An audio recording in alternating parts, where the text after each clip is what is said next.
Is it audacious to say that God created the world for me? Just for me? It sounds audacious. But come, let's go into this and see that actually it's very real and beautiful. We have to constantly bear in mind that the beginning of divine service, the beginning, we're going to start at the beginning, as well as not just the beginning, but the core and the root of any divine service is the sense of awe slash fear slash respect of God.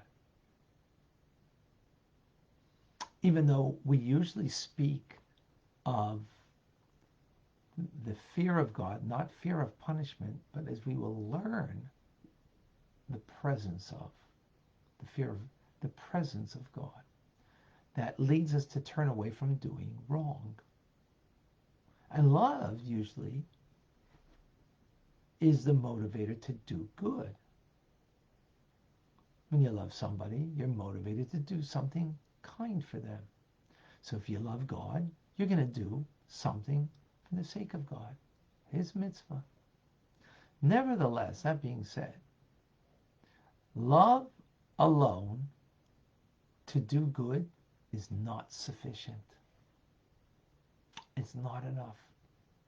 It's not even the beginning, the core, the root of doing good. But even the positive things we do in our lives, the first thing that we need to arouse in us before even love is the innate fear. And as we said, fear, not fear of punishment,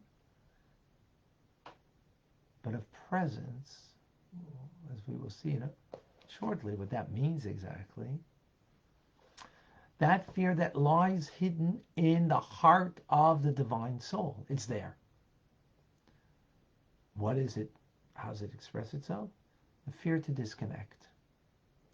And hence you don't want to rebel against God as the king. He's the supreme king. So that fear of disconnect. That, if we can accomplish and feel that in our heart, amazing. But at least it should be in our minds. In other words, have an awareness, have a mindfulness of the fear of separation. As you see a little child, right, going with their mother or father in a mall, lots of people, and the child gets kind of disconnected. There's a fear upon the child. What's the fear? Punishment? No. Fear of disconnect. So likewise, we are connected with God. The soul has, the divine soul has the love of God and the fear of God, not wanting to be disconnected.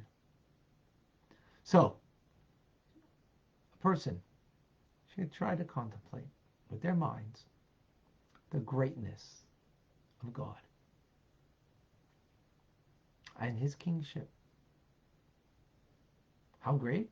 Well, it extends over everything.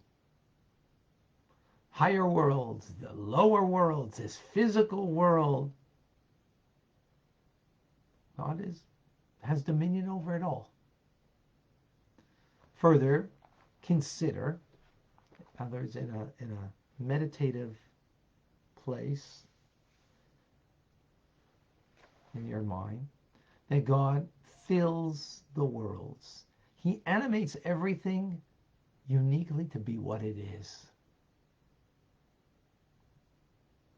A stone to be a stone, a plant to be a plant that grows, an animal to be able to have movement and to act, the particular animal the way it does, and humans, and spiritual creations, souls, angels, and the like. He animates them indwelling life force within each creature, each thing, to be uniquely what it is. At the same time, God's not limited to just the indwelling of the life force of God within all of creation, but he encompasses all the worlds. He animates them beyond in a transcendent way that he encompasses everything equally. A stone, a human, an angel, all of the galaxies and all the spiritual worlds encompasses him in an equal manner, in a way that beyond our comprehension. So he animates from within that we can comprehend the uniqueness of each creation. And at the same time, that's important, it's at the same time, he's animating in a transcendent manner, which we really can't get that because one or the other, right? Now, so that's awesome.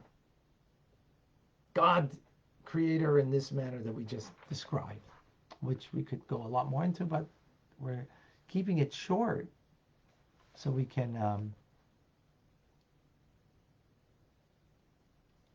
make this into a meditation that we could do, whether daily or at least from time to time.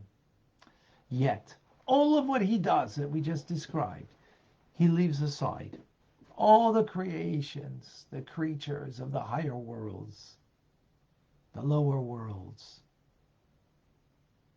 He's not into being the creator. Not that he isn't, but that's not his true desire. Because he doesn't bestow his kingship, his royalty upon, the animal kingdom, for example. But he uniquely bestows his kingship upon the nation of Israel in general, and upon every individual in particular, to such a degree on each individual in particular that a person needs to say that the world was created for my sake. Not my sake that I could abuse the world, not my sake that I could take advantage of everything in this world, but for my sake that God is bestowing upon me his kingship. And he wants me. He wants me. Individually. There's a collective whole of the Jewish people. There's me individual. So, okay, so what's the result of that? How am I going to take that then? Well, as a part, I'm going to accept his kingship upon myself. And if he's king, that means I'm his servant here to serve, to do all kinds of things, even if it's small, measly things, if that's what he wants. In other words, God as creator is not his interest, but me, just me. So much so that I have to say that the world was created just for me, that God wants me to be his servant, and not just to be his servant in title, but to do things for him that might be so-called menial tasks, like taking a coin and putting it into a pushka, right? Well, we'll get examples yet to come. Or, to put on tefillin, a menial task, in the sense that the king wants this.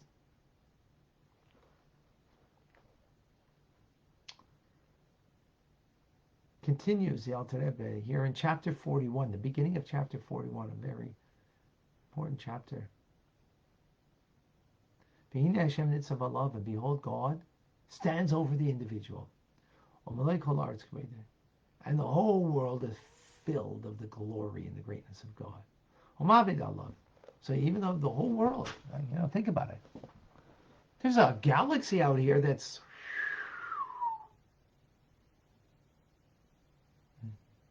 no significance. I'm having to love. God's looking at me. He's seeing me. Not only that, he's scrutinizing me. And he's searching inside of me. Inside of me, meaning my inner thoughts, my emotions. Am I serving him as is fitting? Ooh. What does this mean? It means when we ponder this idea, God as creator puts that all aside and he's just looking at me. Meaning he's present. He's there. Standing over. Am I serving him in accordance to my capability? Am I serving him fittingly? So what does that mean? It means that I'm in the presence of God. When I think this, and that will bring to a sense of awe, fear of the presence of God. This is a profound meditation that every person has the capability to think about in the details that we spoke about. Each person according to their capacity, according to the time that they have to engage in this. Before you study Torah, do a mitzvah. What will happen when you do that? Do you think that God is looking at you when you're studying Torah right now? Or God is looking at you when you're going to be charitable? Or God is looking at you when you're praying and searching inside of you? Are you really making the effort?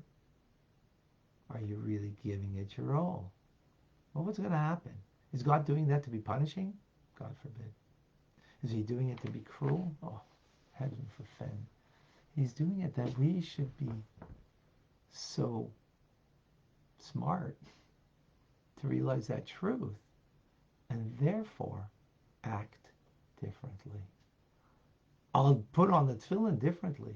I'll give the charity differently. I'll study my Torah with that presence very differently.